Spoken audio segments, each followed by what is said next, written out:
Mayong gabi sa tanan. Akong tawgon si Attorney Edwin Estorquillo aron mag-lead sa ato ang prayer karong gabi una.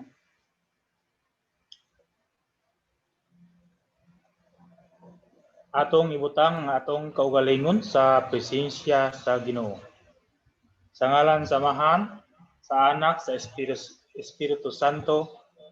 Amen. Langit nung Amahan, daghang kaayong salamat sa higayon nga gihatag nimo aron kami magkatipon niining gabi una. Daghang salamat sa walay puas nga suporta o serbisyo ni USEC JBJ aron sa pagpaambit sa iyang kaalam o pagtabang sa atong mga estudyante. Hinaot pa unta nga kanunay siya nga lagsik o malipayon. O hinaot pa unta nga ang tanan namo makatunan karon amo ang mahinumduman ilabi na unya sa bar exams. Kini among giampo inaagi ni Kristo. Amen. Sa ngalan sa Amahan, sa Anak, sa Espiritu Santo. Amen. Daghang kaayong salamat, Attorney Edwin. Mayong gabi sa tanan o welcome sa University of the Visayas Gulyas Law School Operation Bar Excellence. And before I introduce our lecturer karong gabi una, allow me to remind everyone to stay muted while Attorney JBJ is conducting his lecture. If you guys have questions, you may ask them during the question and answer portion that we allocated at the end of the lecture. So karon ako ang dakong dungog o garbo ang pagpailakan ninyo ni Undersecretary Josephus B. Jimenez. Attorney.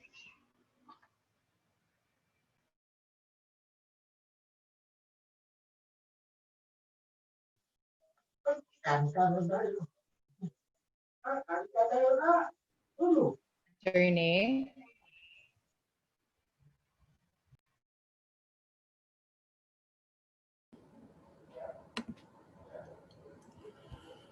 Mayang gabi kadatong tanan og although I'm not feeling very well today, I always look forward to be of service to you and to my alma mater. I hope that tonight we can finish the topic on representation issue as well as the definition of the appropriate bargaining unit and certification elections. This is after we have discussed last time the process of unionization plus the inclusion and exclusion. So for our review, just to remind ourselves what we have taken up last time, this is the meeting number 15 today. Starting the month of June, July, August, we are now in September, the 7th. So this is the 15th session of 2 hours each. I hope that you will maximize. Since the subject is labor relations, every time you are confronted with a problem in the bar, you always think of, ask yourself, is this a conflict between the employee and the employer? Is this a conflict between the employee and the state? Or the employer and the state? Is it a conflict between the employee and his union? And the employee, the union and the federation? So there is always a definition of which parties are involved. In representation issue tonight, it may be a conflict between or among many unions, all competing for the status of a sole and exclusive bargaining agent. Last time we discussed those who are qualified to join unions for purposes of collective bargaining, and we had mnemonic devices. We also discuss who are excluded and who are not allowed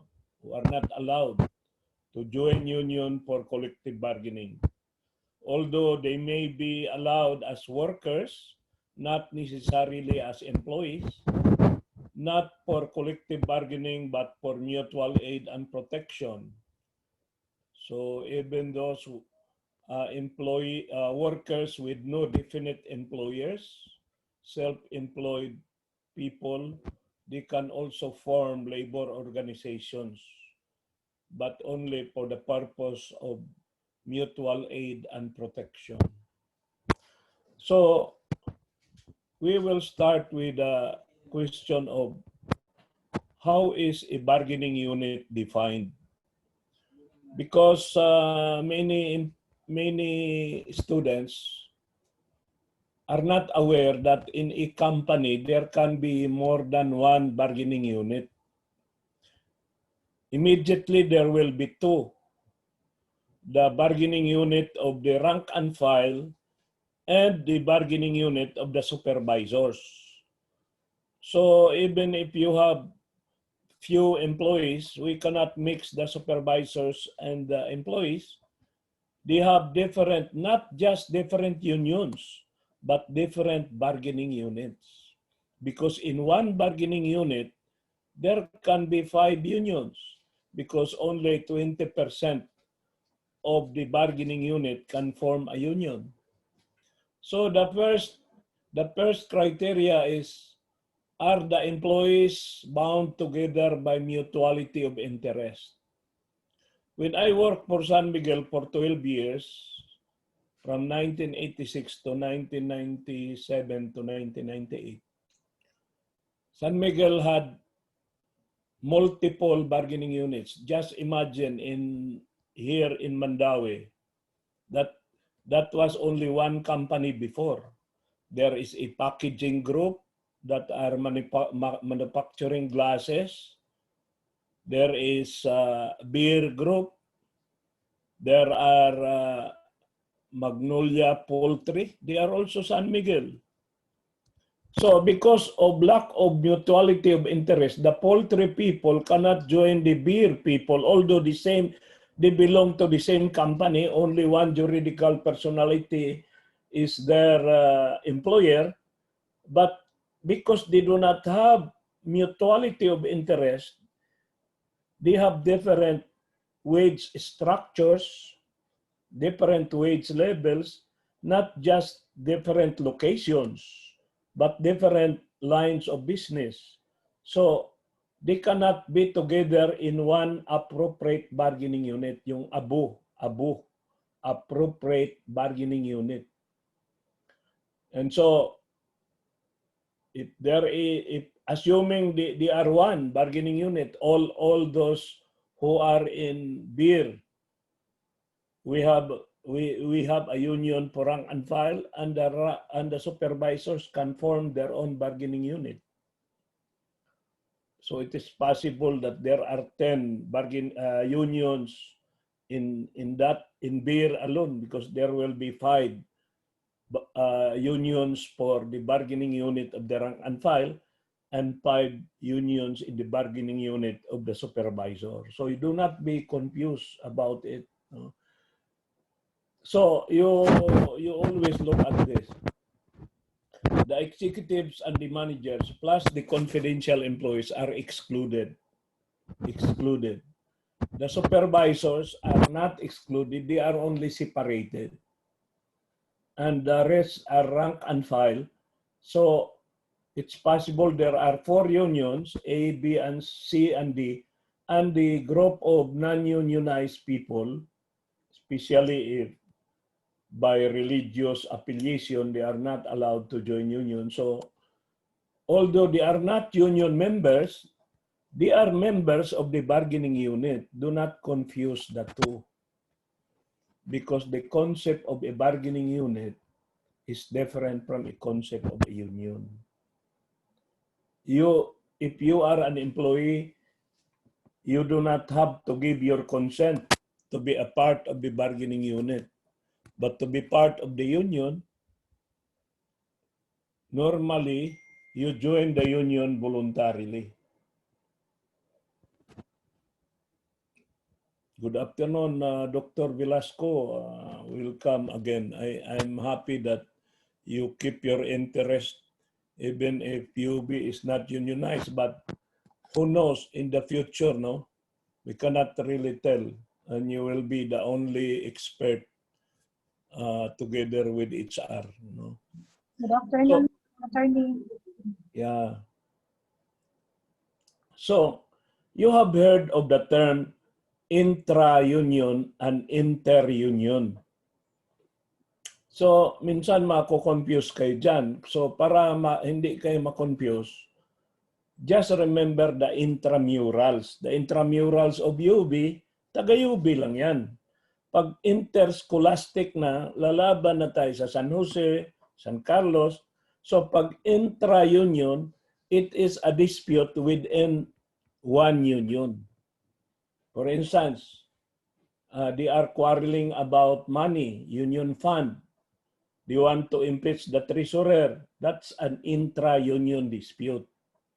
And the NLRC would have no jurisdiction over this dispute. The labor arbiter has no jurisdiction over this dispute. This is an intra-union and inter-union, and this is under the jurisdiction of the med-arbiter.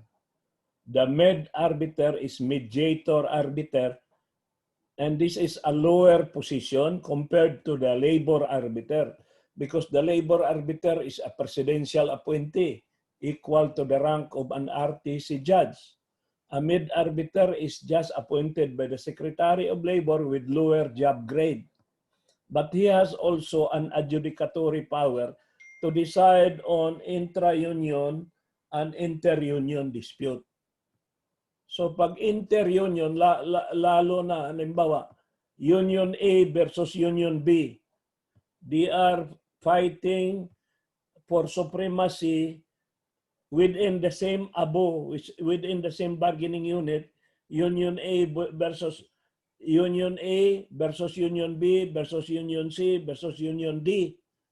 They are all fighting, and that is already an inter-union. It's no longer an intra-union.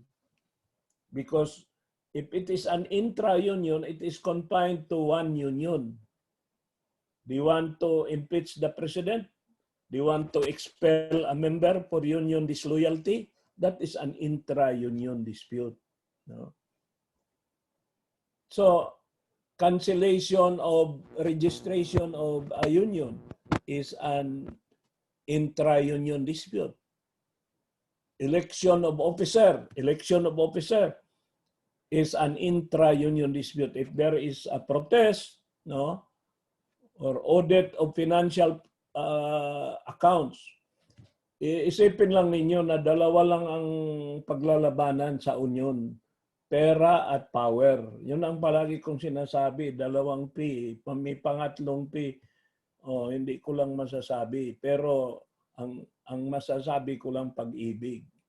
Pag nag-aaway tungkol sa pag-ibig, kahit sa union o sa hindi sa union, magkagulo na. Sa mundo, ang pagkaguluhan sa mundo, tatlo lang. Power and pera. No? Peso and politics. Yun lang pag-uusapan. No? At saka pag-ibig. Lahat na yan, nilista ko dyan.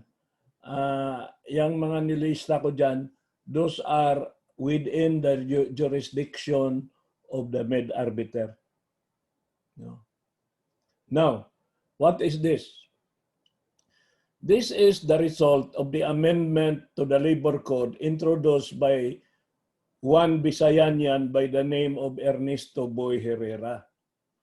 He was the one who created this, which made it more difficult for us.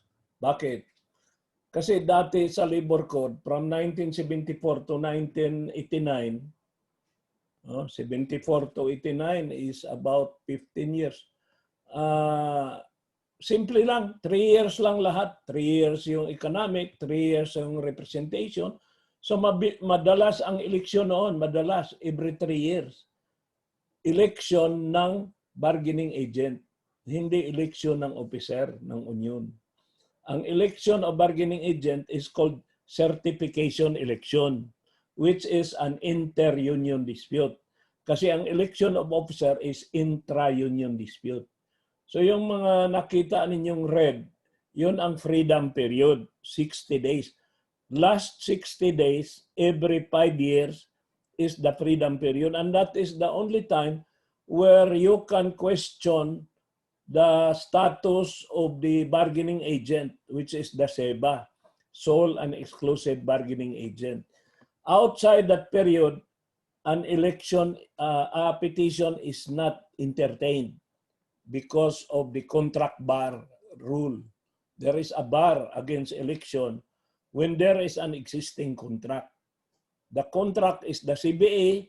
When the CBA is there, you cannot have an election. That's why after 3 years, although there is a CBA negotiation for the economics, you do not have an election.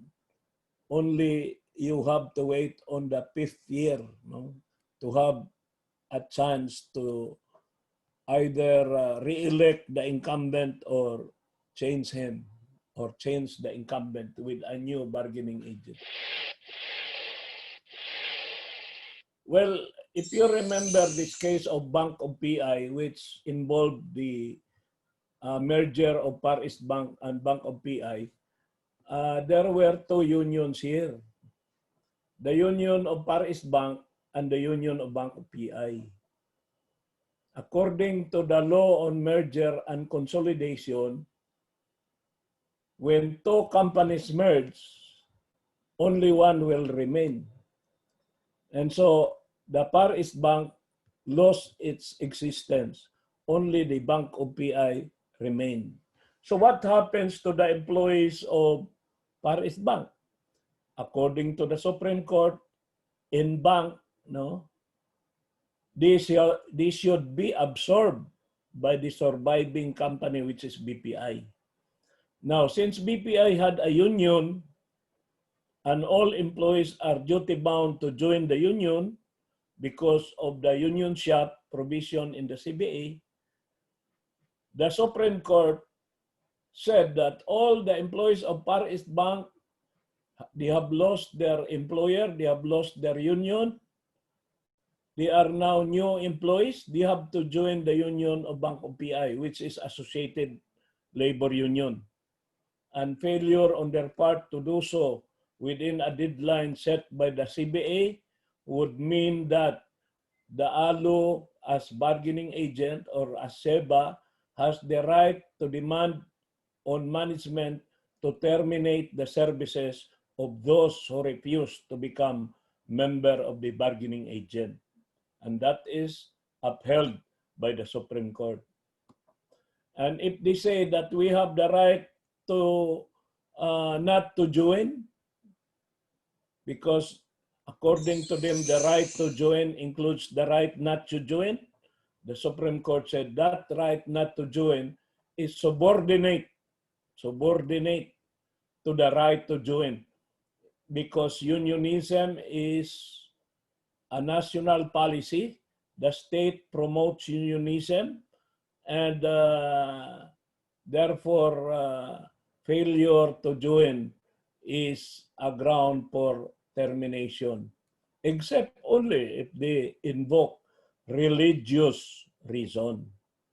Pag religious kasi parang kaso ng Ibralinag case yan eh, na sinabi ng Supreme Court that freedom of religion is superior to other freedoms, no?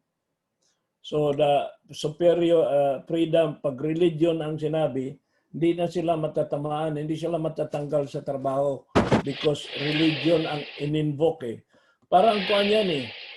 Parang sa Badista na if you have a Seventh-day Adventist employee and you force him to work on Saturday and refusal on his part, you issue a disciplinary action for insubordination, that action would be nullified by the Supreme Court because the reason is religious. the reason is religious, and he can invoke that reason, and that would excuse him from reporting on Saturdays. But of course, if he is a daily paid employee, that means he does not receive wage because he did not work on Saturday. The employer is not duty bound to pay him wage, except if he's a monthly paid employee, because a monthly paid employee is already paid the whole month, no? But a daily paid and does not work on Saturday is not entitled to pay for that day. Now, mixture is no longer a ground to cancel. The cases of Tagaytay Highlands and the Toyota case are now abandoned by the Supreme Court. So even if there is a supervisor who surreptitiously joined the rank and file, intentionally, whether intentionally or out of simple error in judgment, the supervisor would just be expelled from the union. But that is not a ground to cancel the certificate of registration of the union. Because of Republic Act 9481, which President JMA did not approve, but it lapsed into law on June 14, 2007, this is in effect an amendment of the Labor Code. And it is an abandonment of the precedent in Toyota Highlands, in Toyota Company and Tagaytay Highlands. So now, if under Republic Act 9481, as explained by the Supreme Court in the case of Charter Chemicals, the Federation can issue a charter to the local, and even if the charter is not under oath,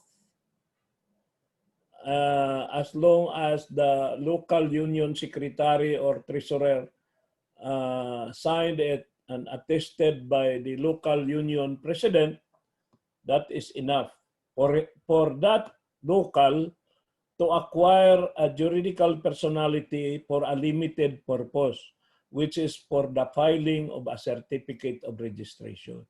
So pwede na ngayon mag-file ng petition for certification election kahit hindi na-register ang local sa DOLE.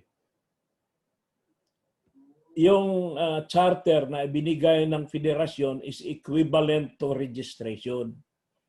But once there is certification election, whether it wins or not, that juridical personality is no longer available for purposes of exercise of other rights like the right to own property, the right to sue and be sued, the right to be exempted from taxation. That cannot be granted to a chartered local without a registration. So registration is still necessary. The failure to submit financial reports is no longer a ground to cancel Legion International versus Kilusang Manggagawa. Yan. Because the policy of the state is to make it more difficult to cancel, because the basic principle is to promote unionism, make cancellation more difficult.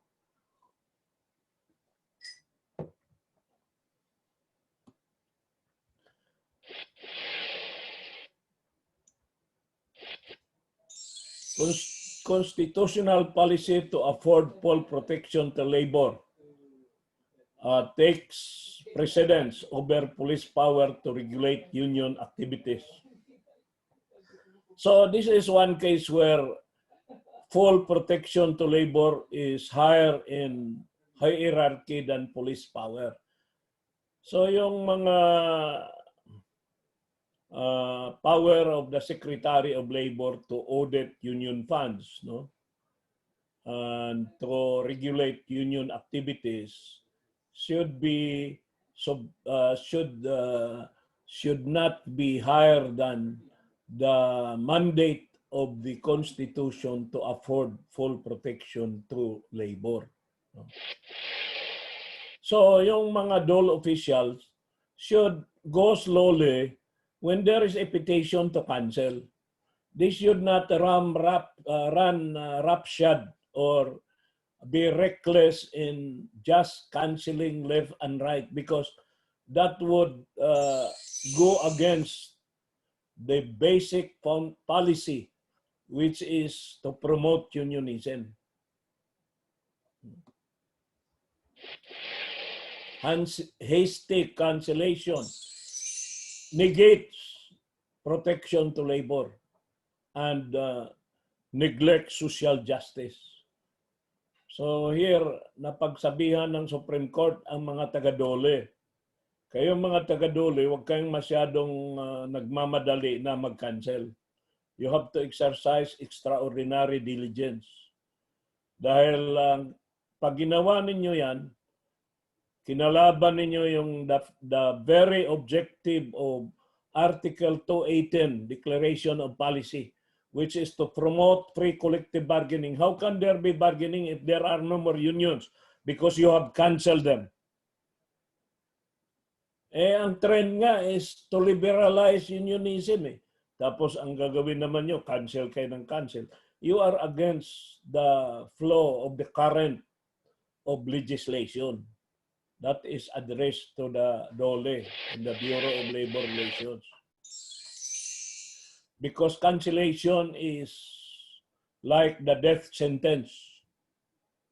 When you cancel a union, it loses its life and juridical personality. So it is against policy. Now, collateral attack. What is the meaning of collateral attack? If there is a petition for certification election filed by Union A,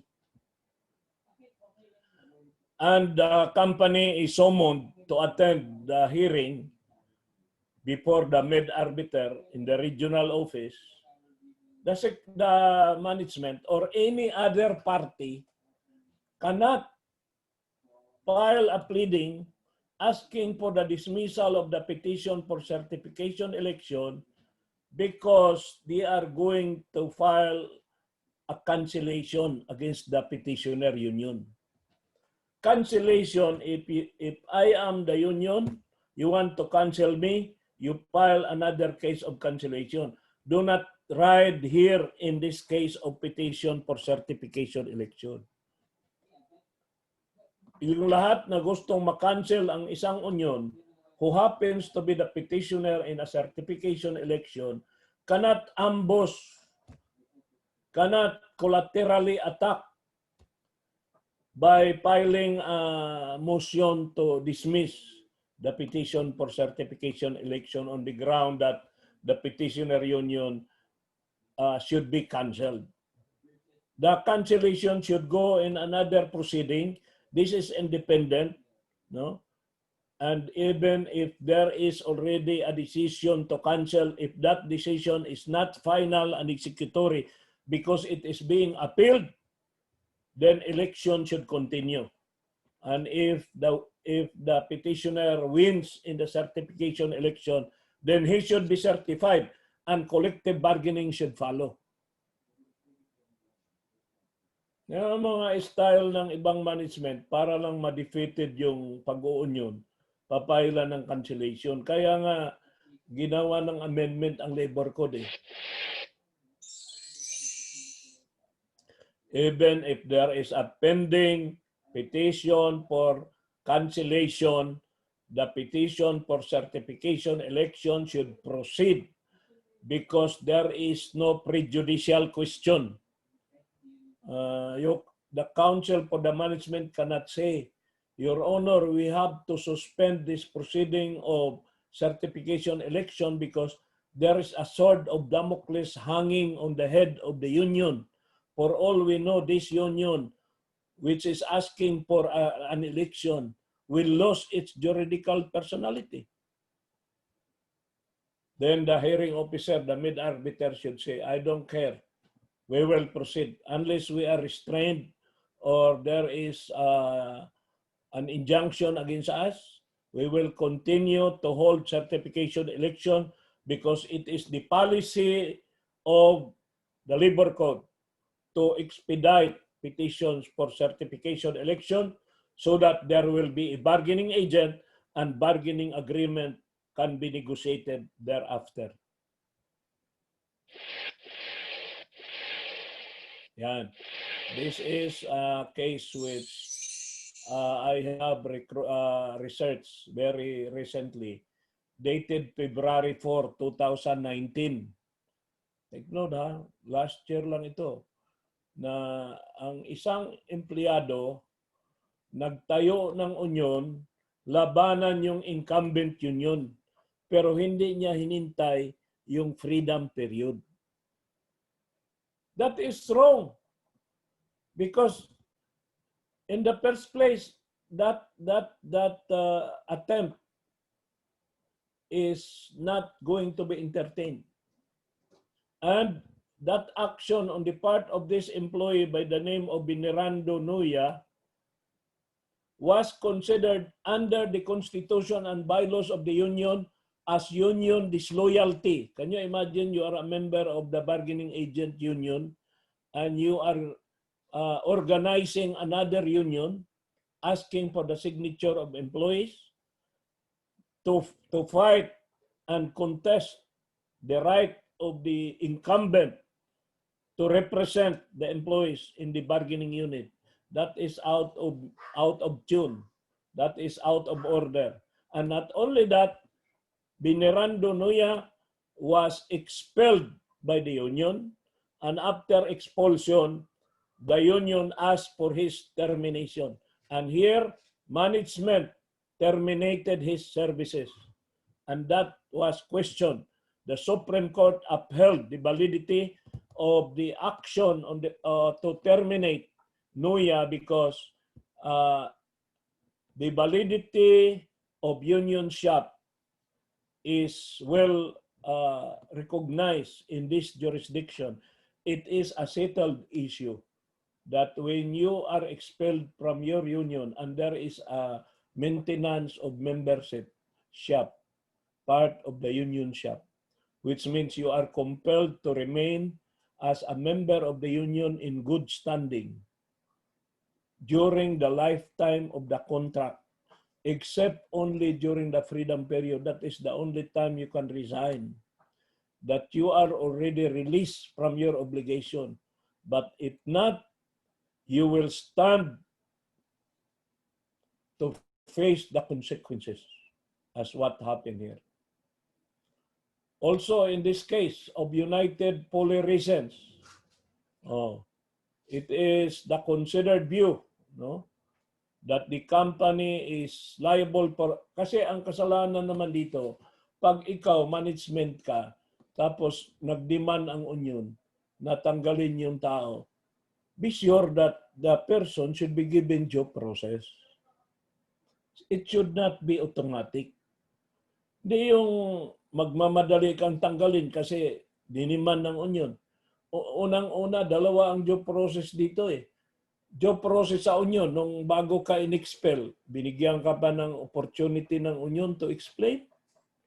Now, assuming na tapos na yung union proceedings, ngayon, mag-demand on the management to terminate, he should also be given another opportunity to be heard. It's not automatic. Kaya nga nagkamali itong mga management dito kasi ginawa nilang automatic eh.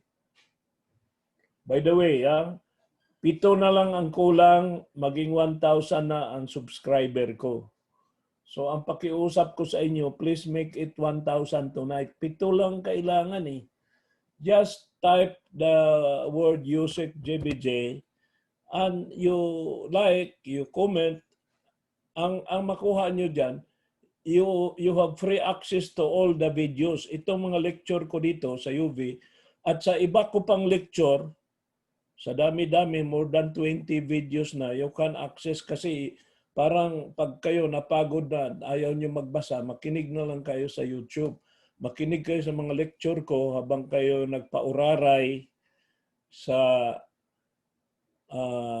kandungan ng inyong minamahal. Makinig kayo sa aking lecture doon sa video. Pero makuha lang ninyo yan kung mag-subscribe kayo. Di ba? Wala naman akong hinihingi sa inyo eh. No? Wala akong hinihingi sa inyo, yun lang. No? So, yung ba naman, ipagkait pa nyo sa akin?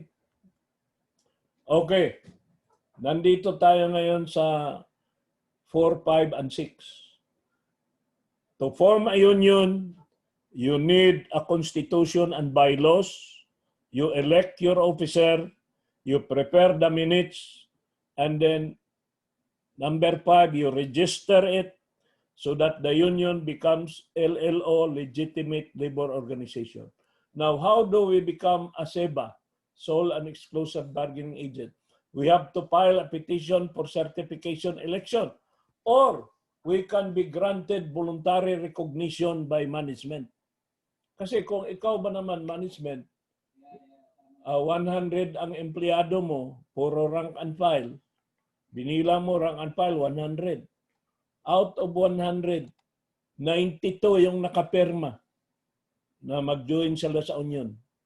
Tapos magpa-eleksyon ka pa na klaro man talagang may overwhelming support yun. So, ang management sabi, wala na. Inevitable na talaga na mag-form ng union. So, kaysa mag-eleksyon pa tayo, gubot pa, dugay pa, we are giving you recognition. Kasi wala namang ibang union eh. Kayo lang eh. So, we are giving you a recognition. And that recognition will be registered with DOLE. That is equivalent to having won in an election.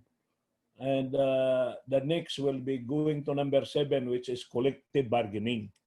Yun ang proseso dyan eh. No?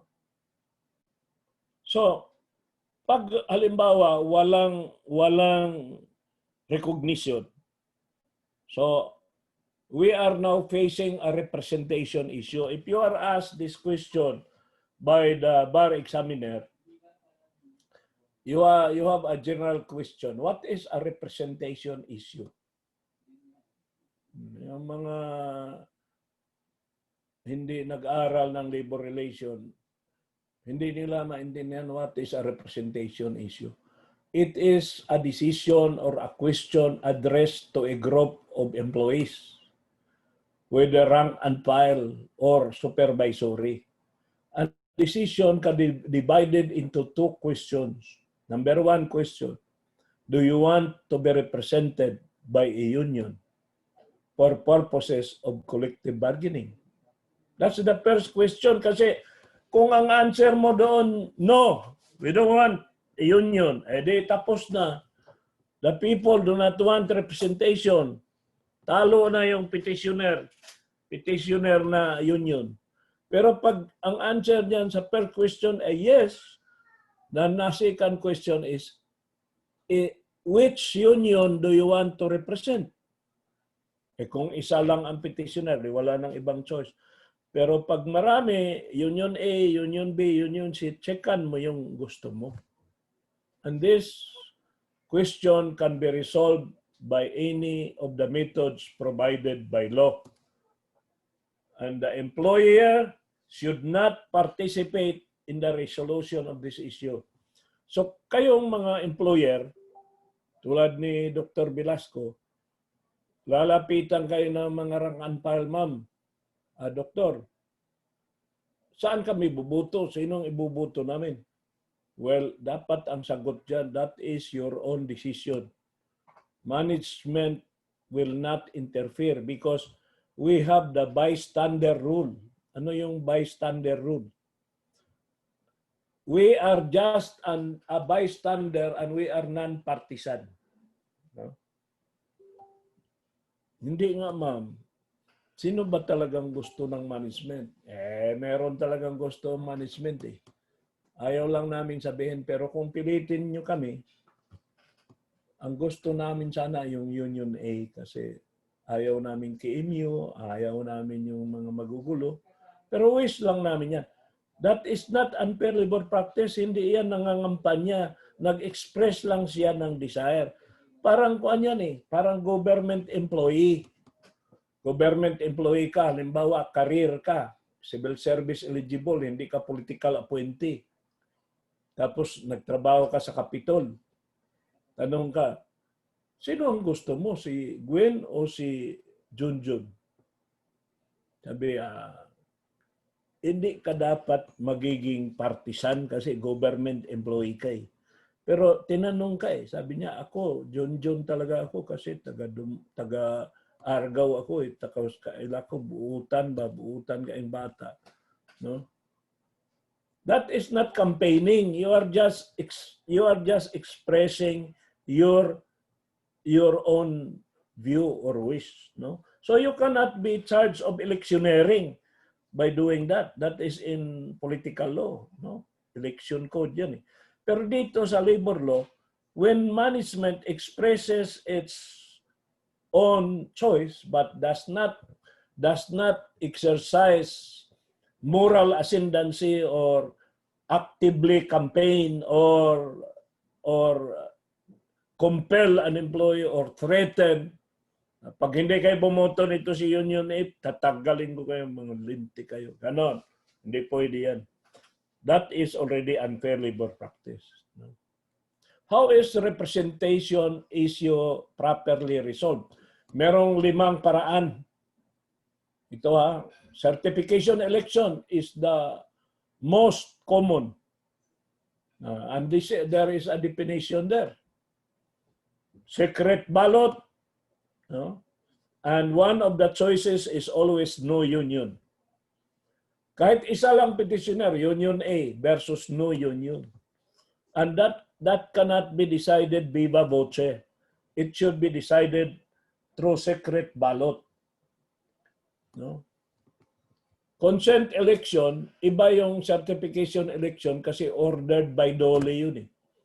Bakit ordered by DOLE? Kasi nag-file yung union sa DOLE. And after finding na all the requirements are complied with, mag-order na yung DOLE for holding of CE, certification election. Pero pag, halimbawa, sabi ng management, ako, nasayod ba ako ninyo nga kamo gusto mo mag-eleksyon? Gusto ko lang ipahibalo ninyo nga wala kami objection. Pwede na kayong mag-eleksyon. No? So, the DOLE does not have to issue an order. The agreement of Union A, Union B, Union C, or isang union lang, union at saka management. Nag-agree sila. Magkaroon ng secret ballot. No? Pero magpahibalo kaya po na sa DOLE. Kaya ang DOLE may mo prepare sa ballot, ang DOLE mo conduct, magdalag ballot box. No? So, pahibalo na lang. But it is not the order of the DOLE. It is the consent. That is the only difference. Still the same. It's still the same process. Yung rerun, ano naman yung rerun? Iba yun sa run-off. Kaya kayo, ma-confuse kayo sa run-off at saka rerun. Ang rerun kasi, 100 empleyado, ang bumoto lang 48. 48 lang. Bakit hindi bumoto yung iba? Kasi binigyan ng pera ni Ma'am Velasco, pinapapunta sa daan bantayan. Paano makaboto yan? So, ang majority wala. So, ang tawag noon, failure of election. No? Kung tiguang na, failure of erection. No? Failure of erection. Pero pag labor union, failure of election. Kasi less than 50%, dapat 51% ang bumoto para maging valid ang eleksyon. No? Assuming 51 ang bumoto, Eh, ang daming participant, Union A, Union B, Union C. Tapos 51 ang bumoto. No, not one of the choices got majority of the valid votes cast. Halimbawa, 51 ang bumoto, valid ang eleksyon. Tandaan nyo yan, 51 ang bumoto, 100 ang registered voters. Ang tawag ng labor code niyan, eligible voters. 100 eligible voters, 51 ang bumoto, valid ang eleksyon. Tapos, labanan sila. Eh, walang nakakuha ng, ang valid votes lang out of 51 is 47. Kasi naging invalid yung iba. So sa 47 na yan, dapat kumuha kayo ng anong majority ng 47? The 48 divided by 2, 24. Dapat 25. Ang winner ng union ay kailangan makakuha ng 25. Or ang no union makakuha. Because the number of valid votes cast ang bilangin. Hindi yung number of votes, but number of valid votes cast. So, kung naglabanan yan, walang nakakuha ng 25, that is run-off. Run-off ang mangyari. Hindi yan rerun. Kasi ang rerun, invalid ang eleksyon eh. Ang run-off, valid ang eleksyon eh. No? Nakuha ninyo yan ha. Yung voluntary recognition, pinaliwanag ko na yan. Who are allowed to vote in a certification election? Ayan, ito ha, number 1. All employees who are members of the appropriate bargaining unit 3 months prior to the filing of the petition. So, ang payroll master, Dr. Velasco, kung sino yung in charge ng payroll dyan sa UB, isusumon niya ng dole. Dalhin niyo ang payroll for the last 3 months. Kasi doon natin ibase kung sino ang eligible voters.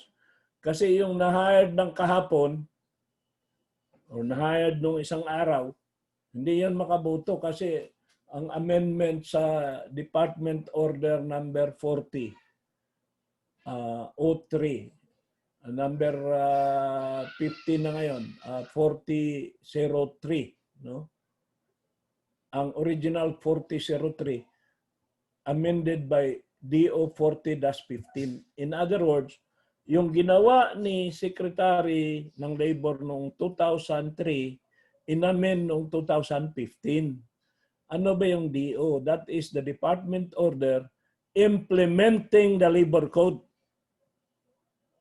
And that is a valid delegation of quasi-legislative power by virtue of Article 5 of the Labor Code. Okay. So, inamend nila ngayon na para walang gulo, baka ang gagawin ng management mag-hire patapos pabutuhin ng no union.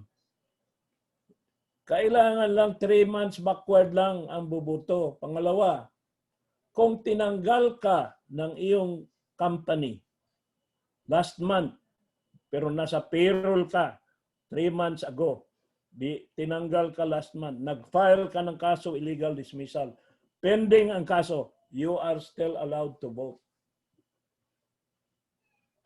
Kahit natalo ka na sa labor arbiter, pero nag-appeal ka, wala pang final and executory, makaboto ka pa rin. But if there is a final decision declaring that the dismissal was legal, he will no longer be allowed to vote.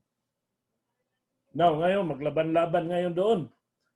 Sabihin ng representative ng Union A, kailangan pabutuhin yan. Sabi ng Union B, pati management, hindi pwedeng bumuto yan. Paano mag-ruling? Mag-ruling ngayon ang election officer. Election officer is representative of DOLE. Ang ruling niya ganito. Pabotohin pero i-separate yung kanyang boto. Ilagay sa envelope, pirmahan natin lahat. Hindi natin yan bilangin. Bibilangin lang natin yan if the result of the election is so close that that ballot will make a difference. Halimbawa, nag-tie. Nag-tie ngayon. So, kailangan buksan natin yung contested ballot. And then the mid-arbiter will make a decision to count or not to count. Ngayon, kung ikaw prejudice ka, natalo ka dahil sa isang boto, you just say for the minutes. Kasi ang eleksyon may minutes eh. We would like to make of record that we are going to file a protest. And that protest must be formalized within 5 days from the time of the holding of the election. I hope that I make myself clear. What is the proper timing for the filing of the petition? Yun ang sinabi ko eh. When there is no CBA, walang union, ngayon lang nagkaroon, walang limit, walang lahat ng araw freedom period. Walang ibang union eh. Wala ding CBA existing. So anong problema? We have to file. We can file immediately petition for certification. When there is a CBA, wait for the freedom period. When there is a 1-year bar, limbawa, kanina sinabi ko nagkaroon ng failure of election. Nagkaroon ng valid election, katapos nagkaroon ng runoff. Tapos wala pa rin nanalo. You have to wait for 1 year bago ka mag-file uli. And when there is an ongoing CBA negotiation, halimbawa, merong ginawa ang management eh. Ang gusto ng management yung incumbent. Sabi na, nag-file tayo ng petition for certification election. Ang incumbent kasi, sabihin ko sa inyo, hindi siya nagpa-file. Alam niyo kung bakit? Ikaw ang incumbent. Pag walang magpa-file, you are deemed re-elected. Bakit mo guguluhin para magkaroon ng election? You are already deemed re-elected if nobody will file. So, ang incumbent, hindi yan nagpa-file. Ang nagpa-file dyan is another union that wants to contest the incumbent. No? Now, halimbawa, yung incumbent at ang management, next month pa yung freedom period, sabi ng management, sabi ng incumbent, mag-negotiate na tayo. Anyway, pag merong mag-contest, ay hintayin natin ang order ng dole. Kung merong mag-contest, ang nanalo yung oposisyon, anong gagawin natin sa CBA? Habang there is no injunction, habang walang final judgment declaring the new union as the winner. Kasi ang incumbent mag-a-appeal dyan eh. Halimbawa, natalo ang incumbent. Tapos gusto nang umupo yung bago. Mag-a-appeal pa yung incumbent. And while the appeal is pending, merong tinatawag equity of the incumbent. So the incumbent will continue to negotiate the CBA until there will be a final judgment. Abutin pang 5 taon sa Supreme Court yan eh. Pero kung ang management magpabatigas, sabi ng management, why should I negotiate with you when you have already lost? I will not negotiate. O, di ba? O, ngayon, kakasuhan mo yung management for refusal to negotiate. Umidepensa ang management eh. We are in good faith. We don't want to negotiate with a party that has already lost. Even if he has appealed his failure to be re-elected, the fact is he has no more mandate from the people. Therefore, I will not negotiate. Ganon ang gusto ng management. Walang negotiation. So walang increase. Walang increase yan. Because there is an ongoing negotiation. And hindi pa or walang negotiation. Or assuming itong number 5, there is a negotiation but it reached a deadlock. Deadlock. Tapos magpapile yung bago. The DOLE will not hold an election because there is a bar by deadlock. Ito yung 4 na bar. The first is contract bar. What is contract bar? Bar means prevent.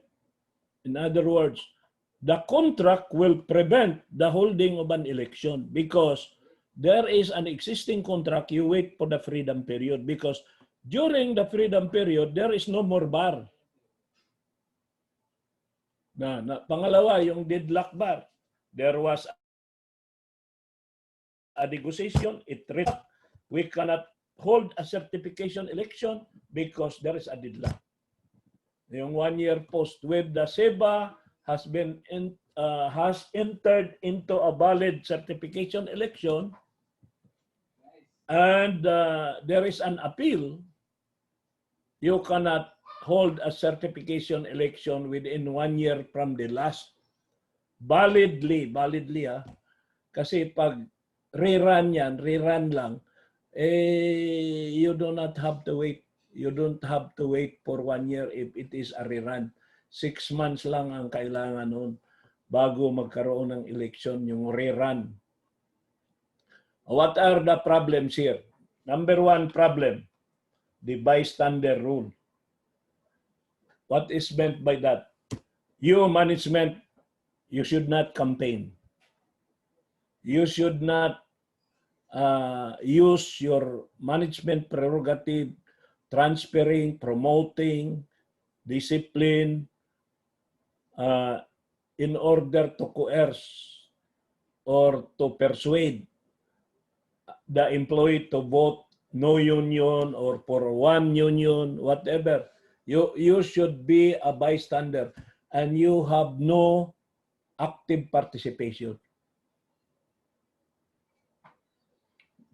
Next problem. Before the election, the mid-arbiter or the election officer will call for a pre-election conference. Ano bang purpose ng pre-election conference? Doon desisyonan ang final list of voters. Halimbawa, sabihin ng management, ito hindi dapat yan because he is an employee of the agency, not an employee of our company. Oh. So, lilinisin yung yung list of voters at saka ipapublish yan ang list of voters in 3 conspicuous places in the company for the information of all those who will vote. So, then during the pre-election, gagawa ng baluta. Ito lang ang baluta na permado ng DOLE, permado ng management, sa likod yung baluta, permado ng DOLE, permado ng management, permado ng lahat ng union, Union A, Union B, Union C, lahat, pipirma sila. And then comes the casting of the votes. No? Yan. So if there is a protest, it is verbal protest. Kasi kung hindi ka mag-protest verbally, hindi ka na makapile ng written protest. Your protest should be entered into the minutes. Be sure. No? Yung failure of election, less than majority of the eligible voters participated in the election. So I will give you an exercise. No, I hope that you will participate in this exercise, but you just check your own paper para lang maintindihan ninyo itong proseso na ito. But before we go into that, you read this provision. The provision of Article 256, which is now renumbered 256. Ang 256 na provision noon ay binigyan na ng ibang numero ngayon. No? Renumbered. CBA. Constitution ito eh. Ito. 256 prior to renumbering is now 268. So if you have a labor code, you read the second paragraph lang. Ito ha, I will read it for you. To have a valid election, and you listen to this because I'll give you as it work. To have a valid election, at least majority of all the eligible voters in the bargaining unit must cast their votes. Sinabi lang ha, must cast their votes. Hindi ibig sabihin their votes are valid. Must cast their votes. So kung 100 employees yan, at least 51 should cast their votes. Now, that is the first majority. Kasi ito yung double majority rule. If you are asked by the bar examiner, explain the double majority rule. It means that for validity of the election, just for validity, at least majority of the eligible voters must cast their vote. It does not say they cast invalid votes. They said, it only says must cast their votes. Ang second, the labor union receiving the majority of the valid votes cast shall be certified as the winner, as the exclusive bargaining agent of all the workers. So that is the second majority. Dalawa ang i-achieve mo. Una, be sure that majority of the total number of eligible voters must cast their vote. Tapos pag na-achieve mo yan, number one, majority of the valid votes cast. Kunin mo yung majority of the valid votes cast. So let us now give you an example. And I want you to test yourself. No? Ito, apat na company. Apat na company ha. Ang unang company, lahat ng apat ng company, halimbawa, ang number 1 company is UB, number 2 company is San Carlos, number 3 company is San Jose, number 4 company is CCC or UC. Company yan. University also is a company. Okay. Pareho silang tig 1,000 rank and file employees. Pareho ha, assuming lang para madali kwentahin. Sa UB, ang bumoto 490. Sa San Carlos, ang bumoto 515. Sa San Jose, ang bumoto 501. Sa UC, ang bumoto 513. Ang unang tanong for the 3 universities, was the election valid? Okay? Attorney Wagas, can you hear me? Attorney?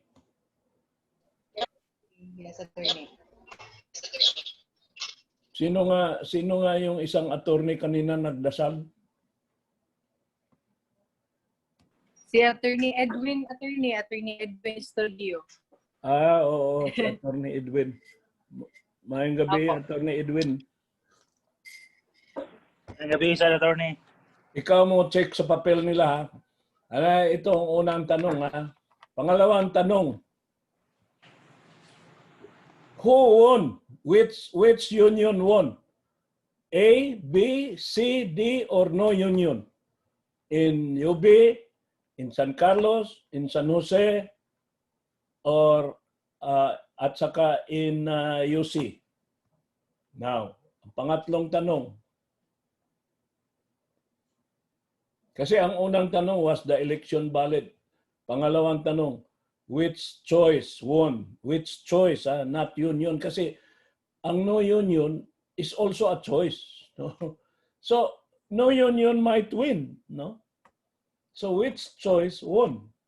Number 3. After the process of election and after deciding whether a choice has won, what is the next step? Ano ang sunod na step at sino ang mag-participate sa step na yan? Okay? So, now that did you answer na? Ang answer ninyo dyan ay 20 items. Bakit? Sa UB is ang tanong ninyo dyan, ang sagot nyo dyan ay 4. Was the election in UB valid? Number 2. Which choice won? Number 3. After that, what is the next step?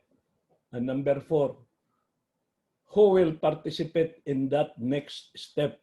16 lang pala, 16 points lang ito kasi 4 answer for every university. Okay? So, ready na tayo. I will now answer. Ako rin na magsagot eh.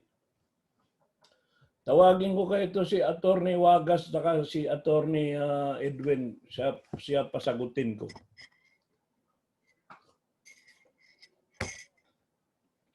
Okay. Tahimik. For UB, the election was not valid. Why? Because 490 does not constitute a majority of 1,000. And if the election is invalid, there is no winner. There is no winner. Even if Union A got 400 out of 485 votes, runaway winner si Union A. But when the election is invalid, there is no winner. And so what is the next step? No, rerun. Rerun ang next step niyan. And who will participate? All of them if they want to. Yung iba gusto mag-withdraw, bahala sila. That depends on them. Did you get that? Nakuha nila ito, Attorney Wagas? Yes po. Oh. Yes, Attorney. Okay, punta tayo San Carlos. The election was valid in San Carlos because 515 is a clear majority of 1,000 or among 1,000. Valid ang election. Who is the winner? No winner. Why? Because the highest vote getter, 240, did not get majority of 499. Kuha ninyo ha, simple application, ganon ang ginagawa ko sa mga estudyante ko. 499, ilan ang dapat kunin mo para makakuha ka ng majority of 499? There is a magic number. 251. 251 or 250. Basta makuha mo yung 1/2 of 499 plus 1. No? So, if there is no winner, what is the next step? Run off. Hindi rerun. Run off because there was a valid election.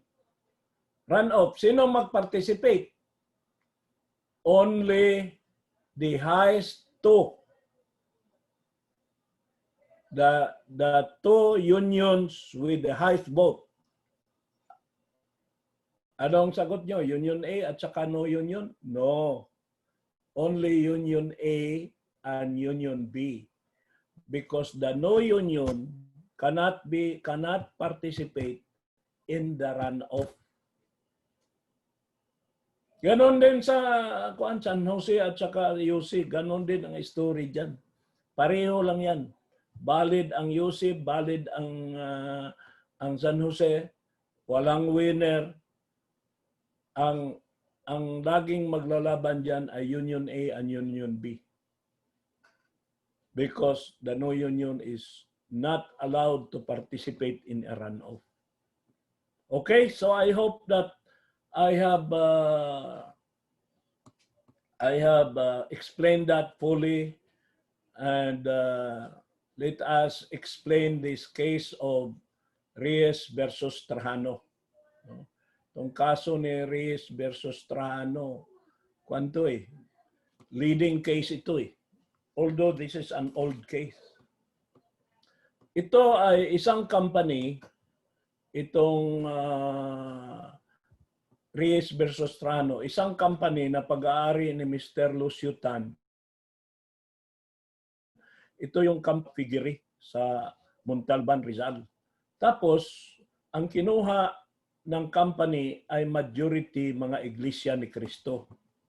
Assuming natin, sa isang daan na empleyado, mga 60 are iglesia ni Cristo. Ngayon, in the past election, itong mga iglesia, hindi ito bumuboto. Hindi rin sila membro ng union. Ang naglalaban dito ay Union A versus Union B at no union. Tatlo ang pinaglalabanan.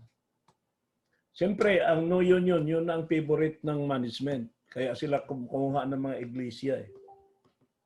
Ngayon, during the election, dumating yung iglesia ni Cristo na 60.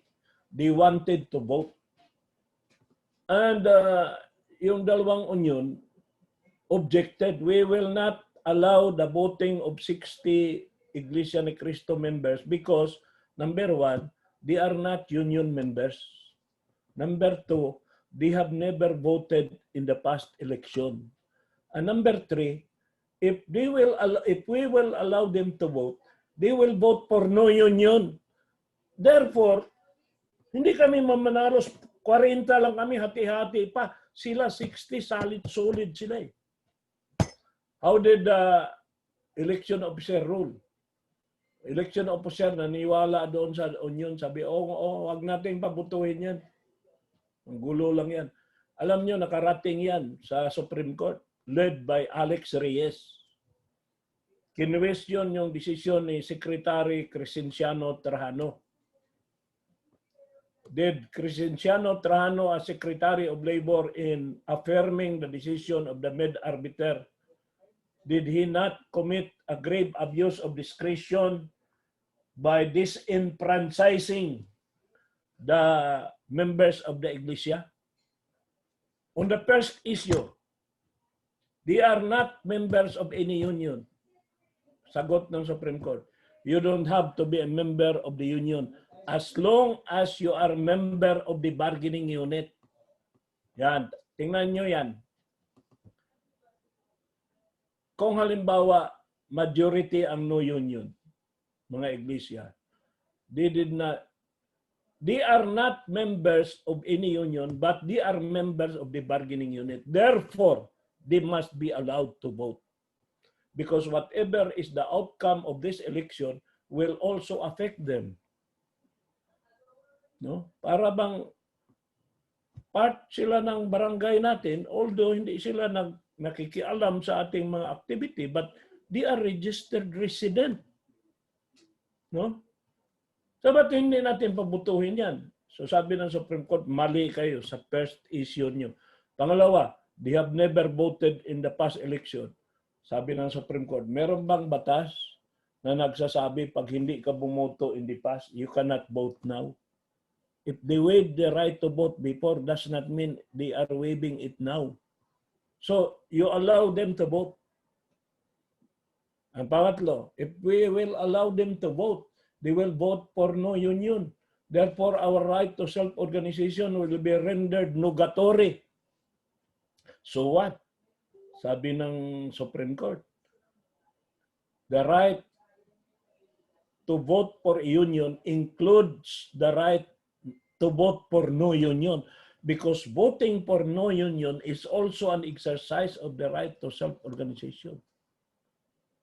Therefore, all the three objections are not tenable. The Supreme Court said, okay, all the 60 voters should be allowed to vote. Actually, they were allowed, but their votes were not counted. They segregated. So, open the ballots and count the vote. So, what happened? Panalo ang no union. But that is only for 1 year. Pag nanalo ang no union, 1 year lang yan na ban. Up next year, pwede mag-file uli. Kung ganun pa rin, paulit-ulit na lang. Ganun talaga ang buhay. The minority should respect the will of the majority. Okay, another question. Bakit nga ba yung natanggal na sa trabaho ay inaalaw pang bumoto? Natanggal na sa trabaho, wala na sa payroll yung pangalan. But they have contested the validity of their dismissal. This was answered, no, in many cases. Number 1, alam ba ninyo na pag kayo ay tinanggal sa trabaho at nag-file kayo ng kaso, ang burden of proof ay nasa management. Therefore,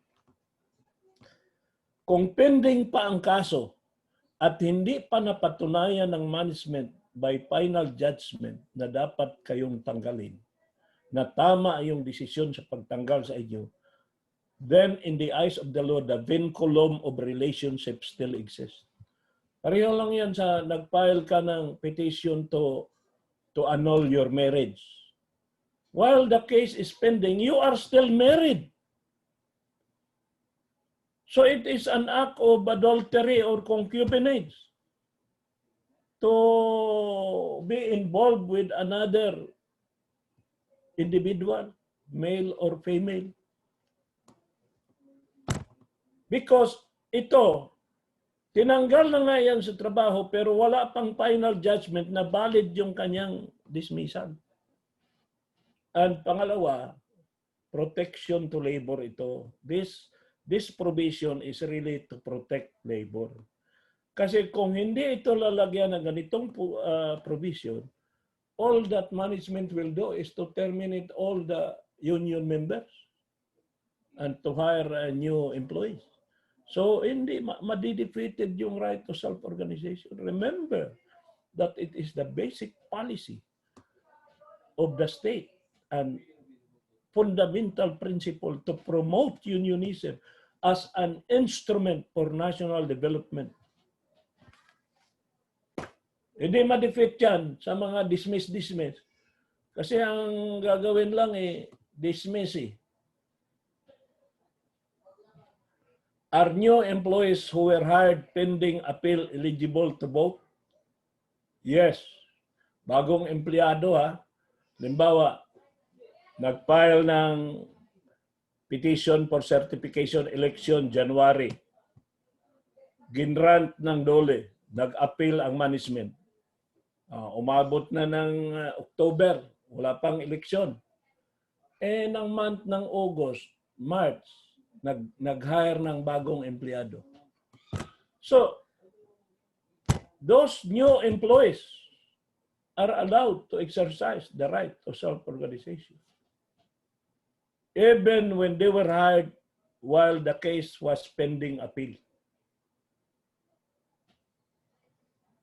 Because if you disqualify new employees, according to the Supreme Court in the case of Noreen versus Secretary of Labor, Noreen is National Union of Workers in the Hotel, Restaurant, and Allied Industries versus the Secretary of Labor. If you disqualify new employees, it would disenfranchise them, which is a violation of the Constitution, Article 13, Section 3. As well as Book 5 of the Labor Code on the right to self-organization. You cannot.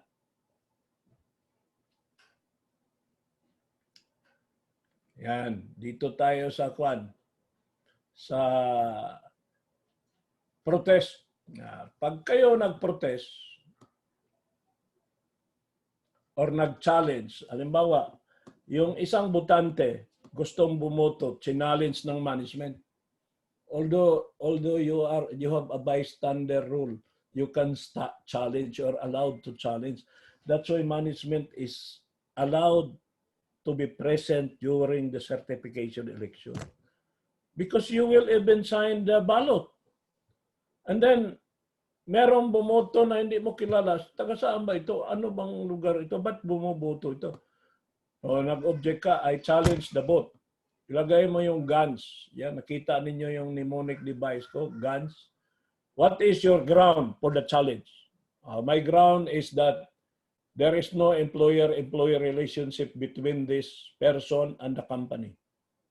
He is therefore not a part of the bargaining unit. Why should he be allowed to vote?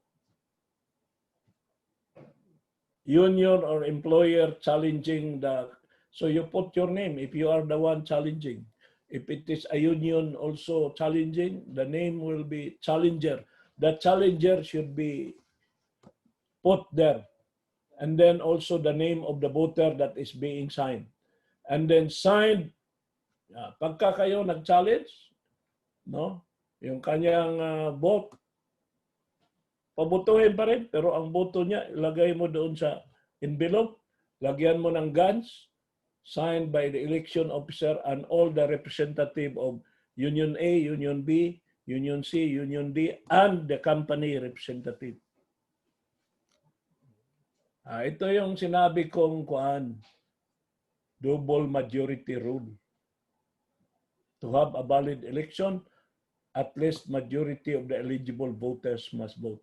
Do not just say voters. It should be eligible voters. No? Yan ang problema pag kumuha ng baril. Maraming kulang-kulang eh. Yung mga importanteng words nawawala eh. So either successful ang election, failure of election, pag failure, merong epekto. Yan. Itong runoff, merong 5 requirement ang runoff. Number 1, there was a valid election. Kanina, binigyan ko kayo ng example. Yung sa University of San Carlos. Valid yun eh, kasi more than one half participated. And there were 3 choices. Union A, Union B, more than nga eh. Union A, Union B, Union C, Union D, plus no union. 5 nga yun eh. Assuming 2 lang ang union doon, A and B, plus no union. 3 na. Satisfied. Pangatlo, none of the 3 choices got majority of the valid votes. Huwag yung mag-answer kayo sa bar, sabihin mo yung got majority. You should say majority of the valid votes cast. Baka ma-misunderstood majority of the total votes. No. Majority of the valid votes cast. So it is possible that in a company with 100 employees, 51 voted. 51. Na invalid pa yung 3, 48 na lang. Nakakuha ka ng 25 votes. That 25 can win in a bargaining unit that is composed of 100 employees. Because nag-boycott yung 49, no? Tapos na-invalid yung 3, o de, konti na lang, 51 minus 3, 48 na lang yung kukuhanan mo ng majority of the valid votes. No? And the no union is eliminated. Ngayon, isa pang requirement mahirap dito, yung Union A and Union B, i-total mo yung kanilang boto, it should be at least 1/2 of the total valid votes.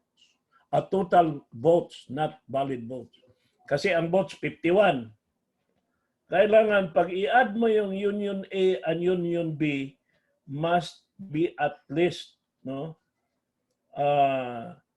majority of 51. Majority of 51 is 26.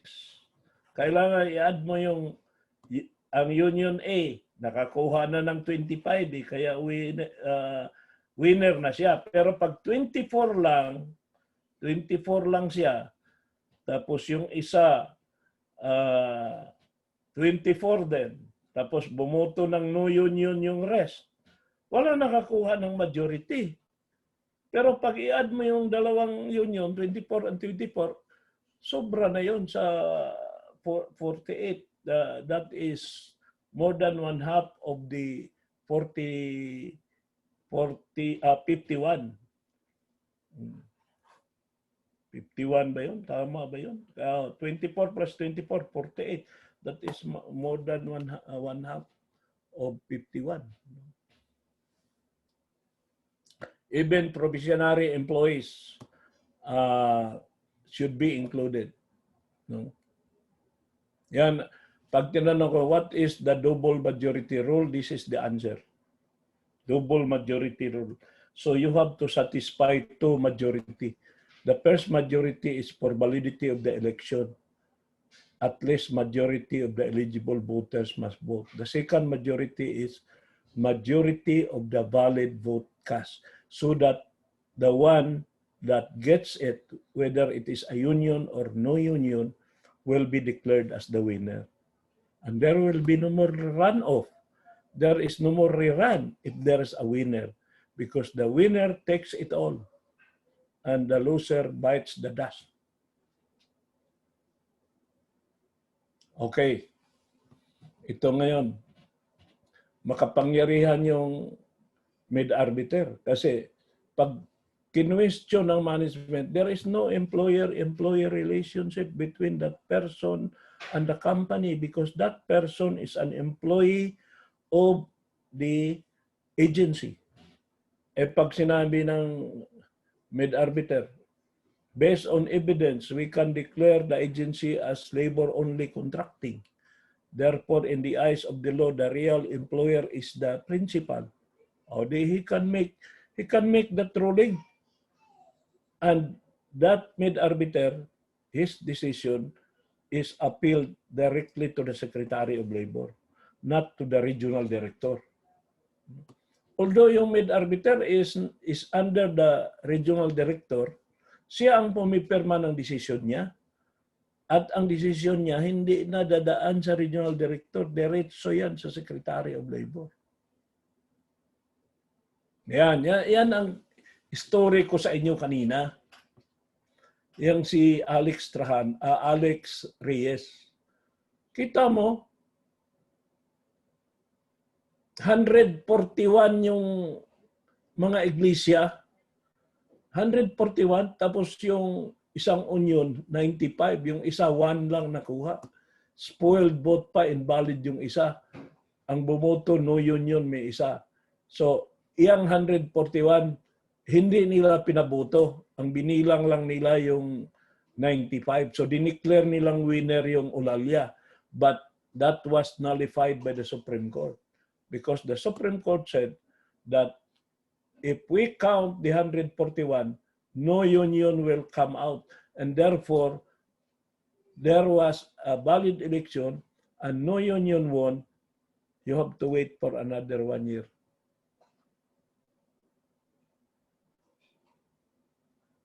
So, these are the non-union members who are members of the appropriate bargaining unit cannot be barred from participation in the certification election simply because they never voted before. That kind of argument is untenable. Yan, may consent election. What is the difference between a CE and a consent election? Isa lang yan eh. Ang CE is ordered by DOLE. So, the winner represent the entire bargaining unit. If there are 4 unions, A, B, C, and D, and A wins, A will represent everybody, including the opponents. A will represent, parang congressman ka, nanalo ka sa first district, Gulyas ka. Tapos, yung mga kalaban mo, when you go to Congress, you also represent them. You do not only represent your supporters. So also with the union A becomes the representative of the members of B, C, and D. And even the no union members. Those who are not members of any union, because They are all part of the bargaining unit. And so if there is a collective bargaining agreement, they shall be benefited. But the non-union members should pay agency fees so that there are no free riders. If they want to be benefited from the increases in the collective bargaining agreement, they have to pay the agency fee. Pati yung membro ng B, C, D, and E. Kalaban kayo pero pag may CBA, pareho lang matatanggap natin. Magbayad kayo kasi bargaining agent ninyo ang A. Agency fee nga ang tawag niyan because they are the agent. Or A is the agent.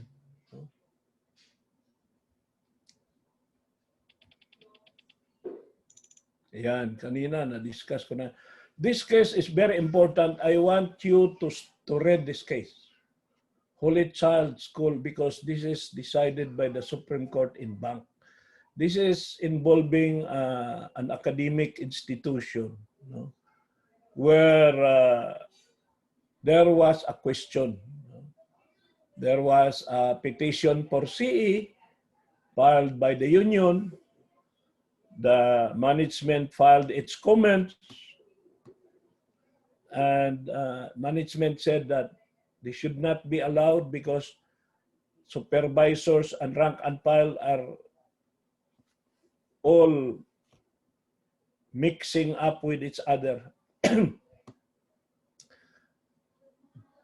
So the mid-arbiter denied the petition. The Secretary of Labor reversed the decision of the arbiter and ordered the holding of 2 certification elections, one for the teaching personnel and another for the non-teaching. So pagka-academic institution talaga, isiseparate mo yung teaching sa non-teaching. So magiging 4 ngayon. Sa isang universita, 4 ang bargaining unit Teaching, non-teaching. Pero sa teaching, merong supervisor, merong unfiled. Sa non-teaching, meron ding supervisor, merong unfiled. So magiging 4 yan. So the decision of the DOLE was affirmed by both the Court of Appeals and the Supreme Court. And the first principle enunciated in that case is the bystander rule. That it is well settled in our jurisdiction that in the case of Divine Word University, in the case of Tupas versus Trajano, that the management should be a mere bystander, non-partisan. The employer lacks the personality to dispute the election. Kung halimbawa, nagkakaroon ng bulilyaso yung eleksyon, hindi pwedeng mag-file ng appeal ang management. It has no personality. It is an internal question to be resolved by the members of the union themselves. Management is a stranger in paradise. Management is a bystander. So,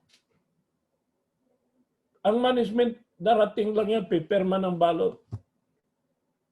Pero hindi siya magsalita kung hindi siya tanungin. Mixture, hindi na yan ground na i-deny mo yung certification election because of mixture. Luma na yung mga argumento na yan. Collateral attack, not allowed. Yan, sinabi, collateral attack is not allowed. I explained that. Ito ang importante na dapat niyong pag-aralan. What is the difference between a union and a bargaining unit? Take note, there can be 5 unions in one bargaining unit. But one bargaining unit should only be in one company. Kung dalawa, meron kang dalawang company, UB at saka Freeman. Hindi mo pwedeng i-combine yung mga tao doon sa Freeman at saka sa UB kasi they belong to different companies. Pero inside Freeman, inside UB, Maari dyan, merong 5 union sa Freeman, 5 union sa UB for 1 bargaining unit. Ngayon, sasabi na natin, pwedeng 4 na bargaining unit sa UB. So 4, tigli 5, 20 unions. Diba? Kasi for every bargaining unit, 5 union. 4 ang bargaining unit, bawat institusyon. Kasi merong supervisory teaching, non-supervisory teaching, merong non-teaching, supervisory, non-teaching rank and file. So 4 na yun. 4 na bargaining unit. Itigli 5 bawat bargaining unit. Di 20.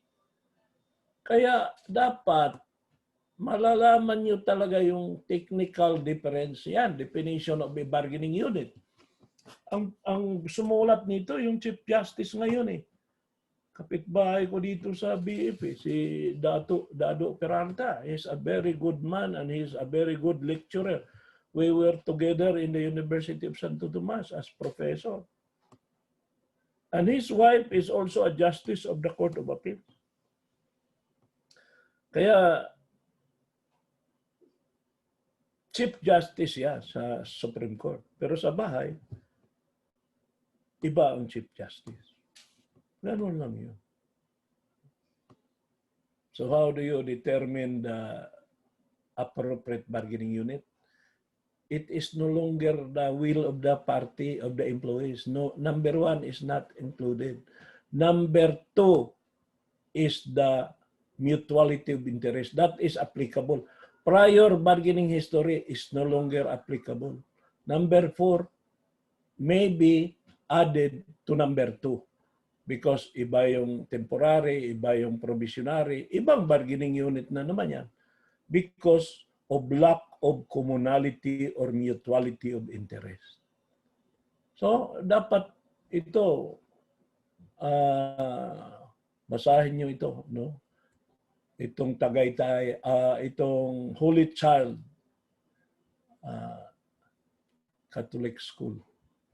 This is a very important case. And we always go back to this. We always go back to this. And next meeting, we will have collective bargaining.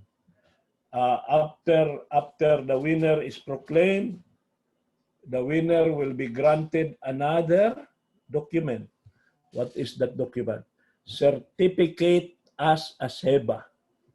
Kasi ang una niyang certificate is certificate as an LLO. The DOLE gives the certificate of LLO conferring upon that union the status of juridical personality. And the second certificate as the exclusive bargaining agent, that is good for 5 years.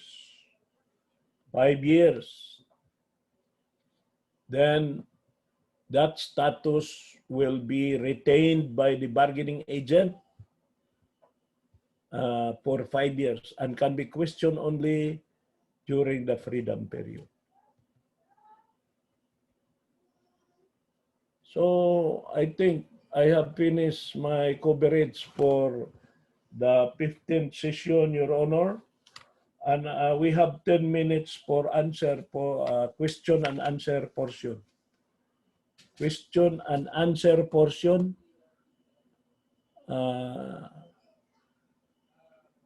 If we have a chat box, wala tayong chat box ano. Kung may chat box, yung iba na nahihiya na magtanong ba, no? Huwag kayo mahiya, kukuha na kayong bar, maulaw-ulaw pa mo, magkaulaw eh. Kanang mga taga-UB, kanang may kumbati. Kumbati ka niya, maulaw ka. Na wag UBing ulawan. Sa may UBing ulawan. Wag ulawan sa UB. Kanang UB isog kayo na. Kig-awan ganig huwis. Mga taga-UB. No? Yan magtanong. Yung katabi ni Attorney Wagas. Attorney din yan eh. Yan na eh. Yan na nagdasal kanina, no? Yes po. Ako po. ako yung napapicture mo, attorney, yung Oh. sa 2018 sa PICC. Mo ba? Magpakasal na mo eh. Ako'y muluhod niyo. Okay, walay mong utana diha. Na si Dan Carrion, wala kay pangutana Dan? Hello, hello Kani USEC. Dan. Oh, Question. ano ang balita Dan? Aw, Namatay na ba inyong mayor sa Barili ha? lagi nagsunod man sa dumanhog.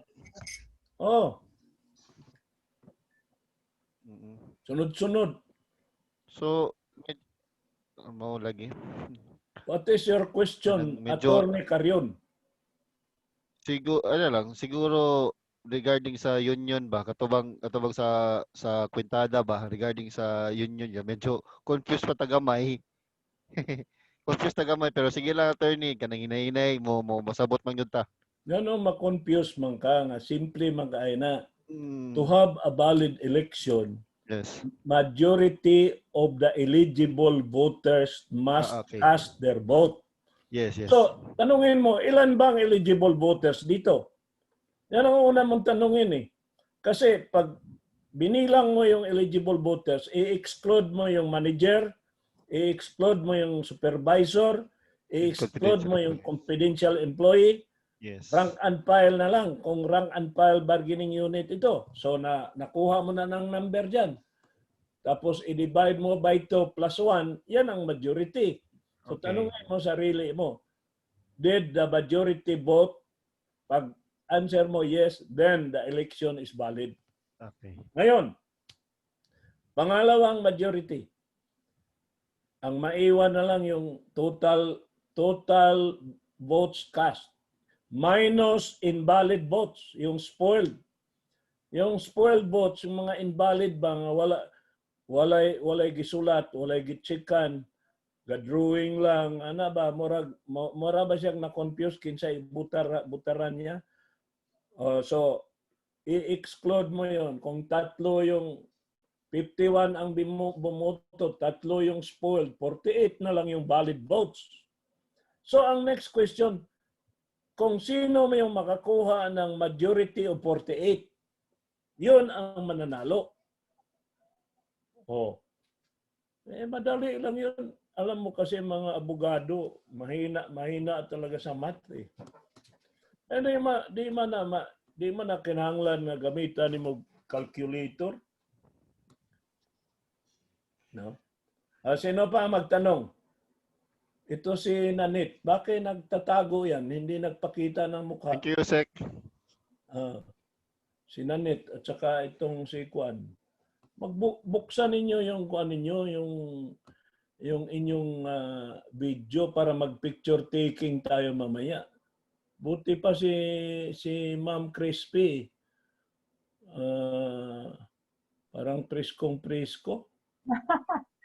Si Ma'am Crispy.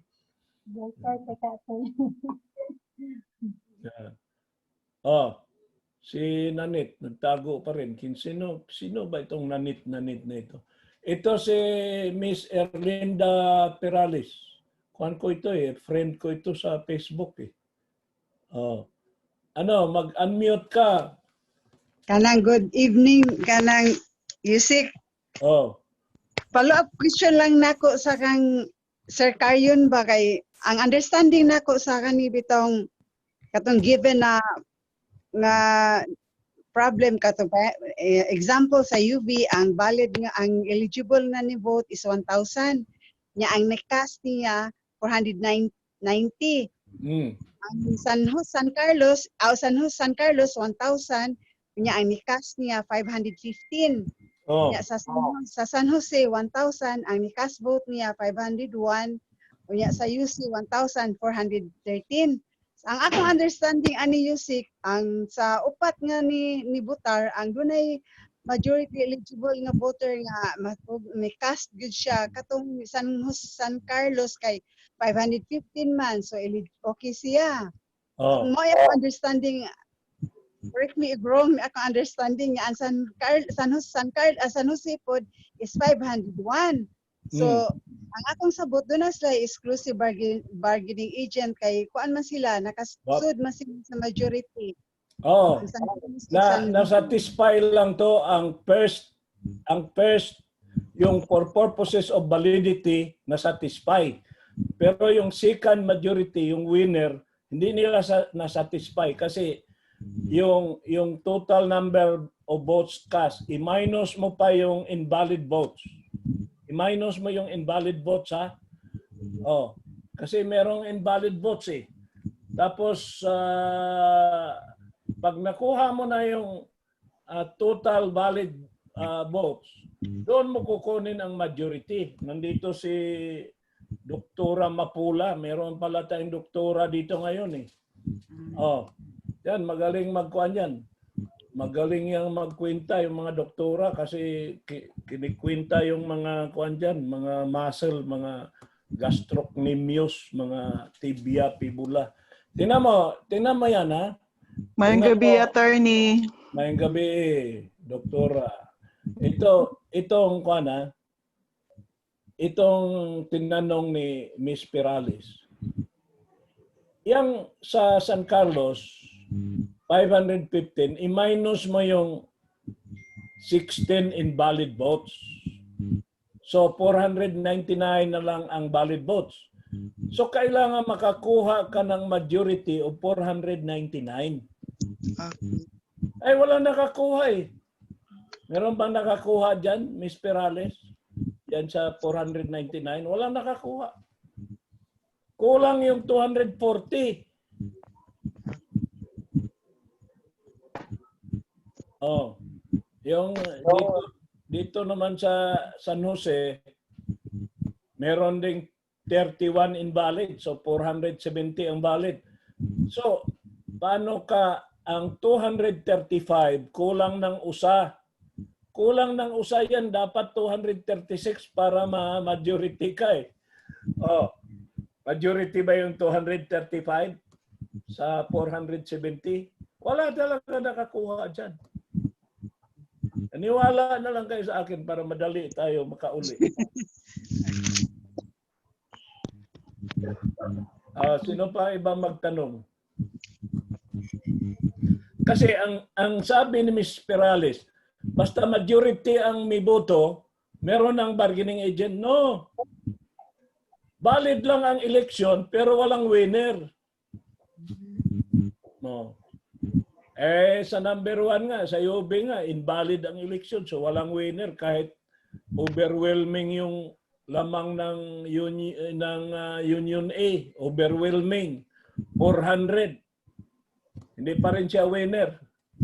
Kasi invalid yung election. Sino pa magtanong?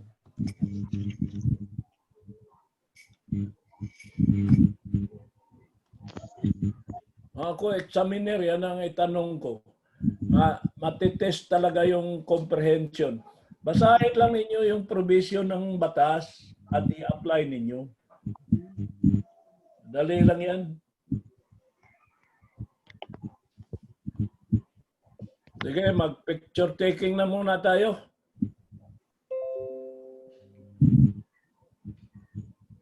Please open your cameras. Turn ako Musta na, Dr. Velasco? Okay, ragyapon, attorney. Busy sa preparation sa opening. Ha? Medyo Kumusta ang enrollment? Bintaha na, attorney, compared sa niaging buwan. Bakit? Tuloy-tuloy pa bang enrollment ngayon? Attorney, kay September 14 pa man ang start sa class. Awa pa din mag-start? Wala pa, attorney. Ba. So, good luck na lang sa inyo. Thank you. Sulti lang management, bisag bakasyon, trabaho gyapon ta dinhi. Kinasing-kasing gining pagtrabaho nato nga mag-alagad ta sa atong alma mater. Gitawagan gani ko ni Sir Dodong kanina. Gitawagan ko kanina kay nagpasalamat siya sa kolom nako sa Freeman. Pasahara tong kolom nako sa Freeman kanina. Basta pa, attorney, wag ko kabasa ro adlaw. Bahin kay Sir Dudong to o kay Sir Eddie. Bukas ha, yung column ko bukas yung tungkol sa bar review natin. No? Sige naman, yung iba na hindi pa nag-subscribe sa